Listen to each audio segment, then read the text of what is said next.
Good afternoon and welcome. This is the second presentation in the October Cybersecurity Awareness Month series. Today we have the King County Election Security presentation. With us are Margaret Brownell. She's the King County Elections IT Division Director. She's responsible for a huge amount, a huge scope that includes voter registration, election management, ballot sorting, scanning, and tabulation of ballots. I thought my job was hard. Kudos to you, Margaret. And with Margaret today is Mark Hinds. He's the King County Elections Security and Systems Engineer. He is responsible for, he's the technical point person for cybersecurity, along with overall network and system engineering. Mark did lead the penetration test of the King County elections, and I'm looking forward to hearing what was found and what was remediated. And with that, I will turn it over to Margaret and Mark. Thank you very much for your participation in City of Seattle October Cybersecurity Awareness Month. Thank you so much, and thank you for having us. First, I want to give a little background about King County and King County elections, just to set the stage as to why do we have a cybersecurity program and why do we focus on it. That King County currently has greater than 1.3 million registered voters.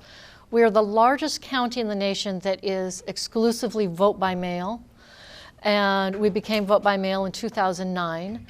We're the 13th largest county overall within the United States. There's approximately 6,000 counties in the US. We have 1/3 of the voters within Washington State living within King County. We also have 70 or nearly 70 of those beautiful white and blue drop boxes that say vote in 5 different languages on the outside, and so we do everything in 5 languages.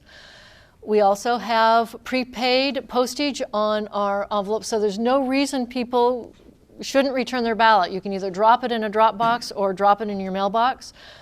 And we typically run 4 elections a year, in February, April, August, and November. Next year, presidential year 2020, we get to run 7 elections, of which 4 of those will be going concurrently. Again, everything in 5 languages.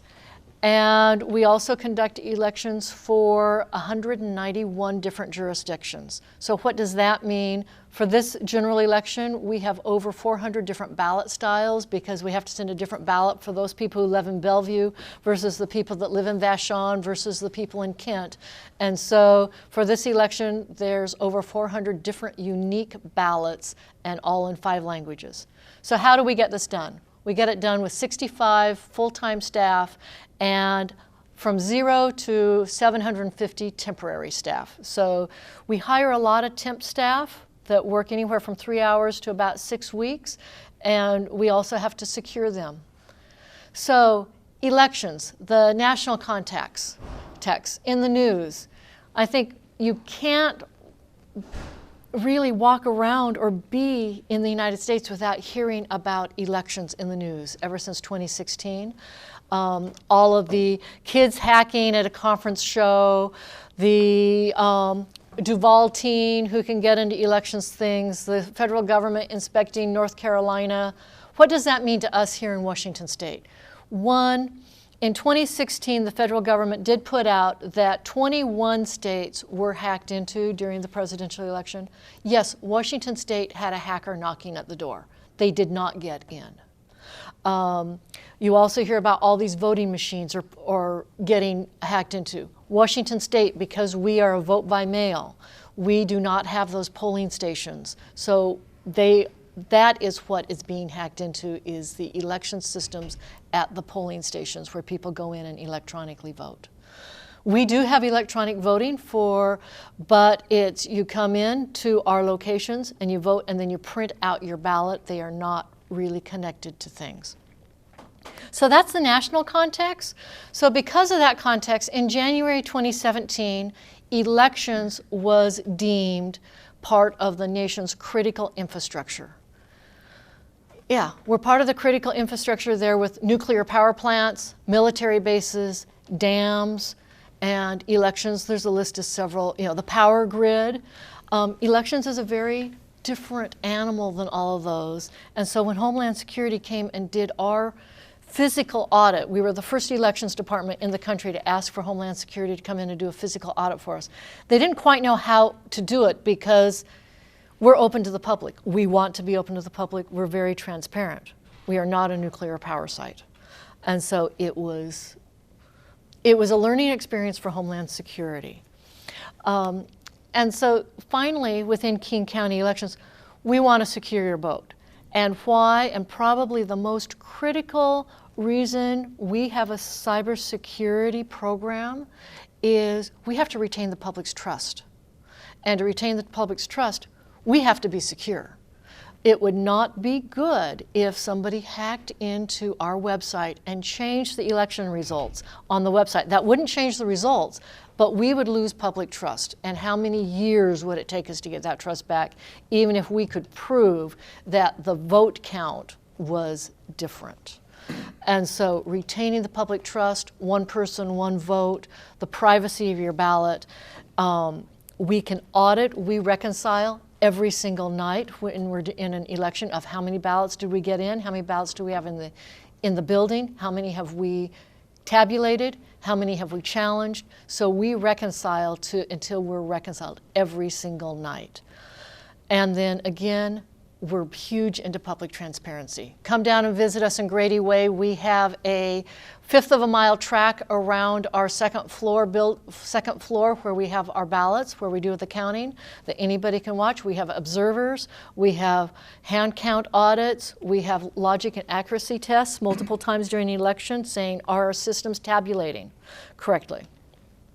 So we're almost to the cybersecurity stuff, but physical security is also very important to us, which I mentioned. We had the Homeland Security physical security audit.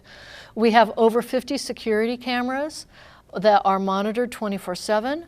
We also have webcams, 6 webcams up on the second floor in our ballot processing area that are on 24/7 when we are actually in an election, when we have ballots on the floor. And so anybody from around the world can watch us count ballots or process the ballots. We have badge-only access to our entire location, but upstairs we have badge-only access plus very audible alarms on every single door if you don't badge in or out, and then you get doors named after you. We also have lanyards, and very colorful lanyards. And each of us during an election, so we're required to wear them starting tomorrow, because we mail ballots tomorrow, that every color says basically, what's your access level? Can the public talk to you? Can the public not talk to you? Are you supposed to be escorted? Are you the news? Are you an observer? So anybody can quickly look at someone and say, do they belong there? Do they not belong there? Do I need to? And so that is very key for us. And then we have the biometric to get into where we store ballots. We call them the cages that are locked at night and also sealed. Physical access spaces, biometrics, to get into our tabulation or results server room. So we care about physical security. And the key thing that we stress to our employees is see something, say something. And they do. And so this is, very important. Like I say, this is simple, but these colored lanyards are huge for us. So within cybersecurity, it is not only people, but it's also our systems, processes, and our facilities too. And so our voter registration database is totally separated from our tabulation database. Our tabulation system it's on a unique, closed, air-gapped network. The wiring is even a different color. It matches Mark's lanyard color. That we have nice lilac or violet wiring for the stuff that is on the air gap, the tabulation. It's in a different server room. Again, only biometrics to get into it. We do vulnerability scanning, email scanning, our patch and our inventory management. All of our staff are required to take annual cybersecurity training. And then we also have our security layers, meaning secure access, MFA or multi-factor authentication, with a physical UB card. YubiKey, change their passwords frequency and complexity, complexability of those passwords. So how did we get started on our focus?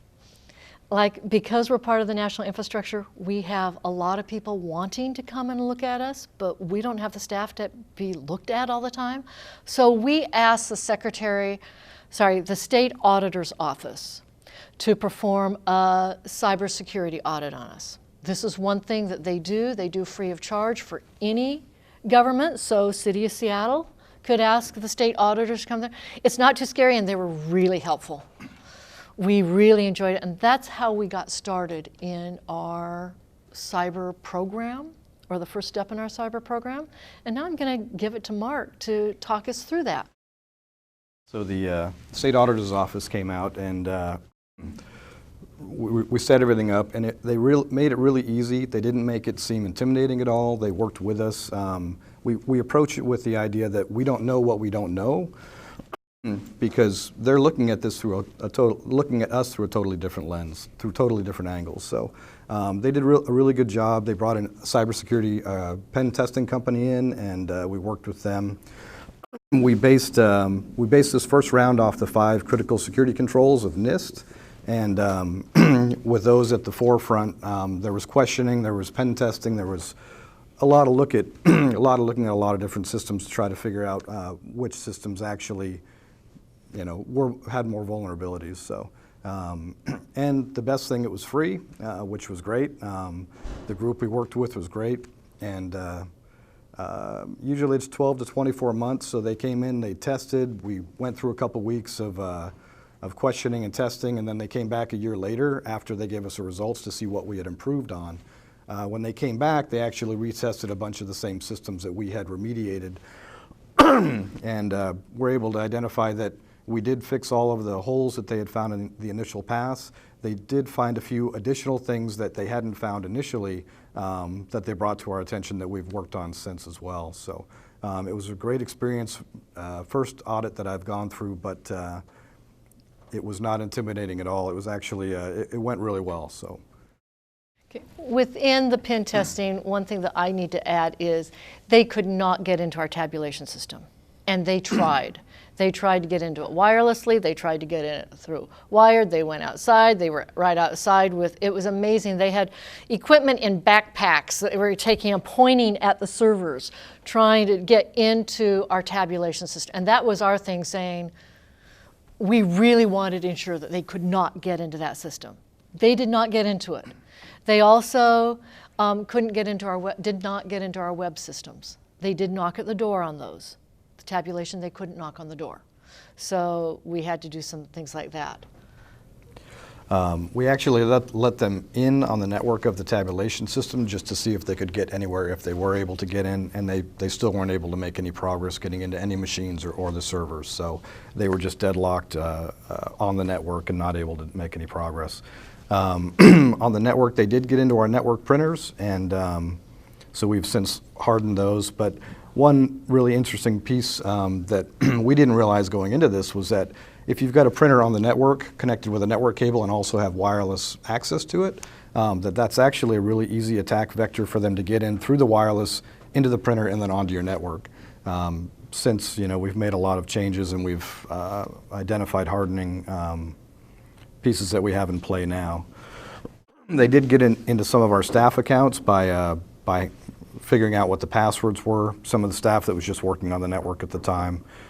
They found some old accounts that we had temp staff in the past that just hadn't been disabled correctly, and so they were able to get into some of those accounts as well and get on the network. And they also found some of our older workstations that weren't up to correct patching levels that they were actually able to get into as well. That it is printers, they were our critical hidden security risk. It was a total shock to me. How they proved it is they went and printed some maps that I had printed months before and gave them to me. Oops. And so I hadn't even thought about that. And when you spell it out, yeah, logically, yes, they're connected to the network, so they are vulnerable. It was something we hadn't thought about. So your printers will be compromised unless you take action. that because printers are set up for anybody to be able to connect, and so there's with all sorts of things open on them. You have to take action. And printers you get from networks, meaning from vendors, meaning the large network printers, you have to ensure they do the security controls that you want on them. Not have them keep print jobs for 30 days or forever. You have to manage your vendors. So they did get into it. We have completed our hardening on all of our printers. We make sure our leased printers our vendors meet our standards. We've removed wireless from every single printer. And if you want, we'll share a generic version of our hardening settings and standards, but you've got to ask for it. But, you know. One of the interesting things from an IT perspective is when you buy a printer from a vendor, they come with all the protocols turned on. They wanted to make it as easy as possible for IT or a user to get this printer on the network, get it up and running, and not have to call support, which is great. And then IT gets it on the network, they get users working, but the next step that I think we all kind of look past is what protocols do we not need? What have we left open that a potential bad actor could come in and figure out that there's a doorway left open that they could use to get onto your network. So, so we've adapted this policy now of going through after the fact and shutting down all these unnecessary pieces that are not really needed to make the printer function in our network. So, the critical security controls we focused on 1 through 5. We've also added in 7, 16, and 17. And these are controls that were important to us. Of course, in future audits, we'll focus on a higher level of the security controls and keep moving our way up. There are 20 critical security controls that are usually referenced. So during the audit, they scored us with a maturity level of from 0 to 4 on each control of the 5, and we did pretty well, but we're looking forward to doing better in the future. So. And I'm sorry, I should have mentioned this earlier, that as you can tell, we're not sharing real specifics with you, that all government agencies, we are protected by an RCW, that this is not public disclosable. And so we also we talk in generalities, and we're more than willing to have more detailed one-on-ones, but we don't go into a lot of specifics in a more public setting. For securing account access, we've implemented policies to improve our process for the creation of accounts, onboarding and offboarding, making sure that permissions are removed at the end of a user's work at our location. Thank you. When we set up the accounts, we set a deactivation date right from the beginning so that we don't run into a situation where an account stays active longer than the person stays working with us.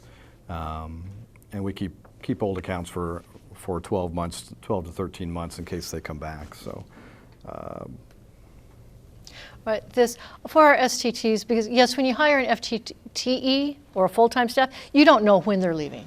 But since we hire so many short-term temps multiple times a year, we typically know when we expect their work will stop. That's why we can set the deactivation date. And the reason we know it's a little bit of an easy security schedule saying, okay, we keep those deactivated accounts for 13 months, it's because most of our temps return, and we want them to return. It's a lot easier training them instead of training a completely new set every single time. And since the general election is our largest election, it's the one we hire the most temps for, we have many temps that only work every October, November. And so that's why we needed to set it at a 13-month interval. But then we go and completely get rid of those accounts after that. MFA. We also use MFA and UB keys, so we get to manage those too for all of our temps. So we have hundreds of UB keys that get assigned out. I'm sorry I did not bring mine, but our staff member that manages theirs, we put the person's name on the back of every single UB key, because most of our temps keep the UB keys on their lanyard. That's where they're asked to. Our full-time staff, we don't care where they keep them, but since we're dealing with so many that are coming in and out that For our short-term temps, when it's their final day, it's one of the things their lead has to collect, and so they may collect, 200 UB keys at the same time and hand them back, and it was really helpful having names on them. So we have a person dedicated on my staff that just manages user accounts because we're our cyclical business, we're using them so much. We try to keep a very tight hand on application level access. So most of our temps, the people, if you're hired to really just validate signatures, that's all you have access to do. You can't change anything about a voter's registration or anything, but you can validate signatures. And so we are very persnickety on account access. So users are really kind of the first line of defense when it comes to cybersecurity. So we've implemented cybersecurity training awareness that's we do every year. But training the users is really important to keep them from clicking on bad links, to keep them from going to sites that are recognizing sites. Recognizing spam has become a really big thing. We also use Office 365, so we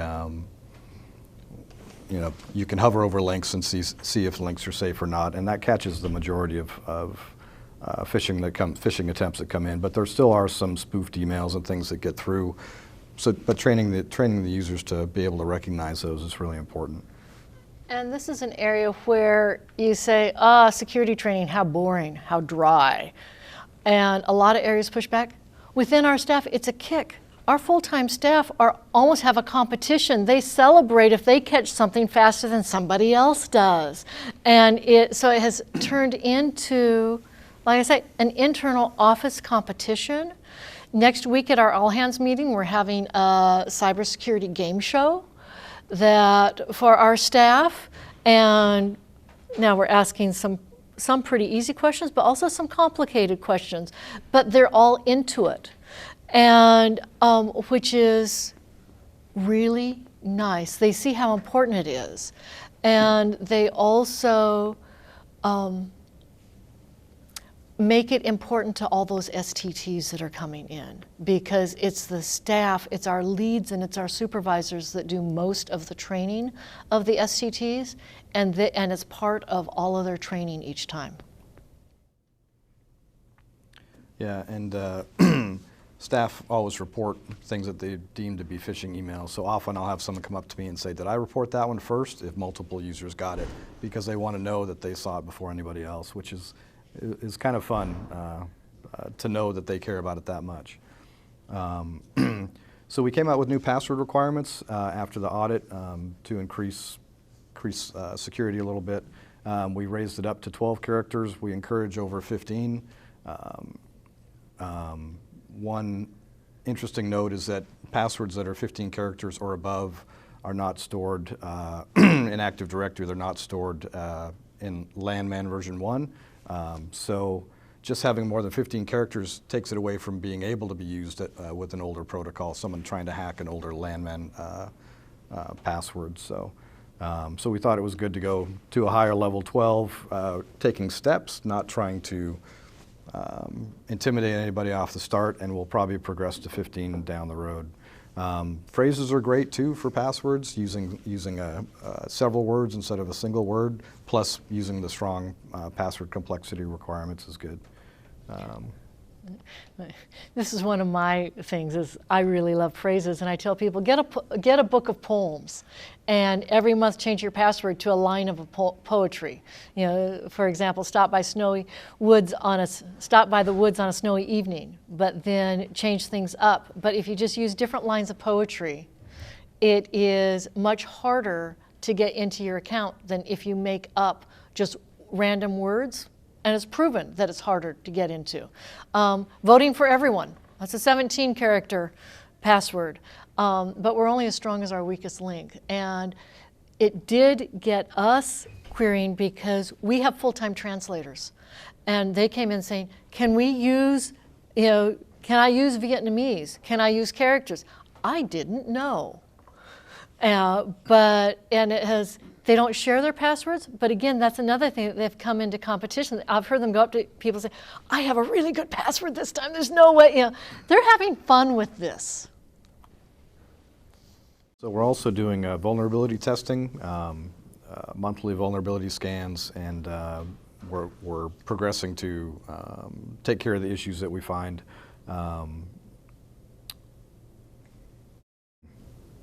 Which goes into patching and our antivirus, that it's really important. I mean, it's really, really important. It's time consuming, it's boring, but it's really, really, really important. And so have to do it. One of the things that has aided us, and again, we have a great customer base, is dinosaurs are dead. So why do people keep using old equipment? We've upgraded all of our equipment. That our users love their new laptops. They love their new monitors. We have them into it, and they've realized that they're getting this because of security, but it makes our patching easier. It makes improved performance and reliability. And so, yes, it is a financial investment, but we can now prove back, so I have a budget for keeping us up to date on hardware, because I can prove it back directly to security. And how much does something really cost when hardware is getting cheap overall? And so once you have the new hardware, it does make the vulnerability testing easier, the patching easier, making sure that we have consistent antivirus across everyone. This is one that within King County, we're lucky. We get to deal with Central KCIT, and we use what Central King County uses. We've spoken to the other 38 counties within this state, and the majority of those counties don't even have an IT department. So we were showing them how to check what is their antivirus and how to keep it up to date. And so within King County, we are lucky because we're large in many ways. We have a lot more resources. But we also we're only as strong as our other 38 counties also. We're also implementing an Albert switch, which is an intrusion detection system. KCIT is working with us, and we're working with the Secretary of State's office and the ISAC to get the Albert switch and get it installed in our department. The Albert switch is an intrusion detection system that's monitored 24/7. We have point of contacts in our building and with KCIT as far as if a threat is identified. And these Albert switches focus more on election-specific threats and election-related issues that occur, and also if there are other threats occurring at other elections departments, we can be notified that these things are happening, and just with a generic message not indicating what department or what county is affected, but just to give us a heads up that these things are happening. So. Right. This is a national project that the EISAC, which is the Elections Infrastructure ISAC, is sponsoring, so that they want one Albert sensor in every county. They really want it to do all of the elections traffic. King County is the first large county that they've tried to implement, and we could not do our entire network with one. And so we are just doing all of the traffic coming in and out of our Grady Way, our primary elections building.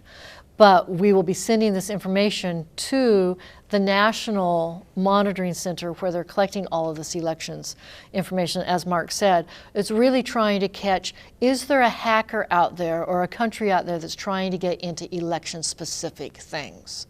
And so they can notify other elections offices, because we all have the same general election date. We all have different primary dates. But so they can really focus on election-specific issues. So within that, as we've mentioned throughout this whole thing, we have a lot of partnerships in our security program. Our biggest partnership is with our users, but then our partnership with King County IT. Since elections, we have our own IT department, but we use King County for our overall network. The Washington State Auditor's Office that did our cyber audit, and those folks and the contractors they hired from Imagined, we still have access to, and we've called them to ask them questions, because it was amazing, their wealth of knowledge. The EISAC, which within Washington State, all 39 counties belong to the EISAC, but they have a 24-hour-a-day help. The Secretary of State's office also has a cyber group. Department of Homeland Security, and then as I mentioned earlier, the Washington Air National Guard Cyber Team. They're all willing and eager to help us, and all free, which is also nice being a government agency. So what are our next steps in our program? We have implemented within my team, we have every other week IT security status checks to make sure that we get through all of our critical cyber issues and our medium cyber issues by June 1st of next year, because let's face it, we're already planning for the presidential election, but from June 1st until the end of November, we won't be doing anything but the presidential election. So if we don't have things completed by then, we won't get to them. And so that's why the focus on it, we're tracking our progress. We are continuing to work with all of our partners, begin a lot KCIT, to make sure we stay aligned with what they're doing. Within KCIT, we oftentimes beta test what KCIT wants to put out for additional security. 1, we're a small organization. 2, we're in our own building. 3, we have an IT team that will implement it, that we're leaning forward in security. So we are the King County's security leaning forward staff, that we were the first ones to implement MFA, we're the first ones to implement some of the detection things, first ones to do regular vulnerability scanning. So we are willing to try things for them. We need to implement consistent vulnerability scanning and the remediations. And then one of our key items is to share what we've learned and what we've developed. Again, not only within the greater King County area, like here at City of Seattle, but with our other 38 counties that we're all in elections together. And they don't have the resources we have. And then to ensure regular audits. We've done the state auditor's audit. We're not completed through that whole process, but then we'll probably ask for another audit in a year or two from another one of the agencies that do audits to get a different perspective from the audit. So really, for securing elections, the main reason we do this is we need your vote. And ballots are mailed out for the general election tomorrow on Wednesday, October 16th. We drop them in the mail tomorrow night, so you should be getting your ballot. Vote, return it. Would love to get it early. We get 50% of the ballots back on election day. It'd be nice to get them earlier. And so with that, I'll open up. Do you have any questions? The question is how to keep your ballot secure from the time you get it until elections gets it. I think the most secure way to do it is you physically dropping it in a drop box. We collect the ballots out of the drop boxes, depending upon which drop boxes, anywhere from once to twice a day. The busier drop boxes, it's twice a day. We have dedicated drivers. Whenever there's a ballot, there's always 2 people, so they have a driver and a co-pilot. So we have that 2-person accountability, but drop boxes are extremely secure. And from that point in time, they will be under serial numbered Ziploc and always 2 eyes on them, or 2 sets of eyes. Okay, the question was, our cybersecurity training, do our STTs or our temps also go through cybersecurity training? And yes, they go through some training, not as much training as our full-time staff. Now, our full-time staff, most of them, it really isn't much. They go through 32 minutes of training. It's 12 to 18 different modules for our full-time staff. We summarize that for our STTs depending upon their area and give them the specific training they need for their area. Because many of them, they don't have access to email. They can only get to those signatures. So their training is, for example, focused on their YubiKey, how to log in, and what can they do once they're in there and not in there. The question is, how do we manage MFA or multi-factor authentication? We do physical MFA with a YubiKey, which is a hard physical device, instead of, and it was a fight to get YubiKeys instead of, a lot of people wanted to use cell phones numbers. We don't issue cell phones to our staff. Very few people have that, and we definitely don't issue cell phones to our STTs. It would have been cost prohibitive. So we use the UB key. We manage it currently through Duo.